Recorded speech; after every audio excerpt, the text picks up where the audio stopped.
حضرات، یہاں تک کہ گھوڑے میں شکست باقی نہ رہی، امام ایک مقام پر کھڑے ہو جاتے ہیں، ہر طرف سے تیر آ رہے ہیں، نورانی جسم لہو لہان ہو رہا ہے، ایک تیر آپ کی پیشانی اقدس پر لگا، یہ پیشانی مصطفیٰ جان رحمت صلی اللہ تعالی علیہ وسلم کی بوسہ گاہ تھی، ایک اور تیر گردن میں پیوست ہو گیا، ابھی آپ اسے نکال ہی رہے تھے کہ زرعہ بن شریک نے تلوار کے کئی وار کیے اور سنان نے نیزہ مارا جس سے جسم ڈھال ہو گیا اور آپ زمین پر گر گئے، جسم نازنین پر 33 زخم، 33 نیزے کے، 24 تلوار کے اور تیروں کے تو شمار ہی نہیں، ضعف کے سبب زمین سے اٹھا نہیں جا رہا تھا۔ سنان بن انس نخعی نے خولی بن یزید کو حکم دیا کہ سر کاٹ لے، وہ آگے بڑھا مگر ہمت نہ ہوئی۔ سنان نے کہا تیرا ہاتھ کیوں شل ہو گیا؟ پھر خود گھوڑے سے اترا اور تاجوری امامت کا سر اقدس جسم اطہر سے جدا کر دیا۔ انا للہ و انا الیہ راجعون۔ محرم کی 10 تاریخ 61 ہجری مطابق 10 اکتوبر 680 عیسوی بروز جمعہ، 56 سال 5 ماہ اور 5 دن کی عمر میں آپ نے رفیق اعلیٰ کی طرف سفر فرمایا۔ یہ تاریخ آپ یاد رکھیے گا کہ اگر آپ سے کوئی پوچھنے لگے کہ سرکار امام علی مقام رضی اللہ تعالیٰ عنہ کی شہادت ہوئی تھی تو اس وقت آپ کی عمر کتنی تھی، تو کم از کم آپ جب اپنے ذہن میں اس تاریخ کو رکھیں گے تو آپ بتا سکتے ہیں۔ لہٰذا آپ حضرات میری ویڈیو کو پورا دیکھا کیجیے، انشاءاللہ تعالی جب آپ پوری ویڈیو دیکھیں گے تو آپ کو بڑی اچھی معلومات حاصل ہوگی۔ شہادت امام علی مقام رضی اللہ تعالیٰ عنہ کے بعد ظالم کوفیوں نے اسی پر اکتفا نہیں کیا بلکہ خیموں میں گھس گئے، سامان لوٹ لیا اور آگ لگا دی خیموں میں، لاشوں پر گھوڑے دوڑا کر وحشت و بربریت کا پورا ثبوت دیا۔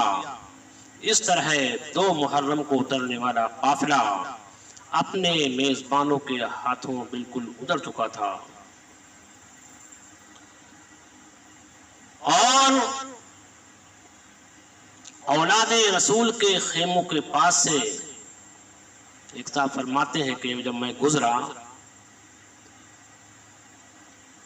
سلیمان بن قتیبہ خدری کہتے ہیں کہ جب میں اولاد رسول کے خیموں کے پاس سے گزرا تو مجھے وہ رونق نظر نہ آئی جو ان کے یہاں اترنے کے وقت تھی۔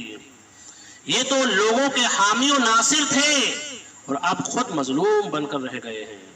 ہائے کتنے عظیم مصائب ہیں۔ امام علی مقام رضی اللہ تعالیٰ عنہ کی شہادت کے فوراً بعد آسمان کے کناروں سے سرخ غبار اٹھا اور دیکھتے ہی دیکھتے تمام جہان تاریک ہو گیا اور اس قدر اندھیرا چھا گیا کہ پاس کھڑے ہوئے آدمی کی صورت تک نظر نہ آتی تھی۔ تھوڑی دیر بعد وہ اندھیرا دور ہو گیا اور آسمان سے خون ٹپکنے لگا، یہاں تک کہ جس چیز کو دیکھتے تھے اس میں خون ہی خون نظر آتا تھا، جس پتھر کو اٹھایا جاتا تھا اس کے نیچے تازہ خون موجود ہوتا تھا۔ تھوڑی دیر بعد غائبانہ آوازیں آنا شروع ہوئیں، یہ آوازیں جنات کی تھیں اور وہ کچھ اشعار پڑھ رہے تھے، اس کا میں ترجمہ آپ کو بتا رہا ہوں۔ نبی نے ان کی پیشانی ہے چومی، پیشانی کہتے ہیں ماتھے کو، ماتھے کو، نبی نے ان کی پیشانی ہے چومی کہ روشن جس کا چہرہ چاند سا تھا، علی تھے باپ گر اعلی قریش، تو نانا ان کا تھا سردار جہاں کا۔ سنگ دل کوفی فوجوں نے اپنی نام و نہاد فتح مندی میں ایک جشن ترتیب دیا۔ اس جشن میں امام علی مقام رضی اللہ تعالی عنہ ساتھیوں کے سروں کو تقسیم کیا گیا۔ تقسیم کرنے کے بعد امام علی مقام کا سر انور خولی بن یزید کے پاس تھا۔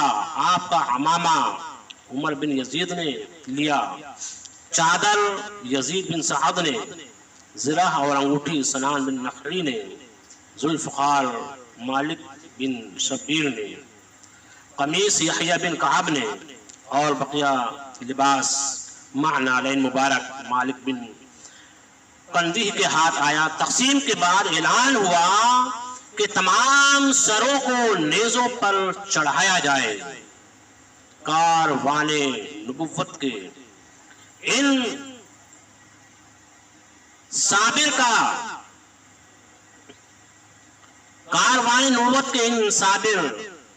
کاروانیوں کی راہ میں ابھی کچھ اور منزلیں بھی طے کرنا باقی ہیں۔ ابن سعد کے سپاہی فاطمی خواتین، بچیوں اور عابد بیمار کو ساتھ لے کر کوفے کی طرف روانہ ہوئے۔ بیبیوں نے اپنے شہداء کی لاشیں زمین پر بے گور و کفن دیکھیں۔ خاندان نبوت سے یہ منظر نہ دیکھا گیا۔ امام علی مقام رضی اللہ تعالیٰ عنہ کی ہمشیرہ بہن زینب دوڑ کر اپنے بھائی کے لاشے سے چمٹ گئیں اور رو رو کر عرض کیا، دوست میرے سر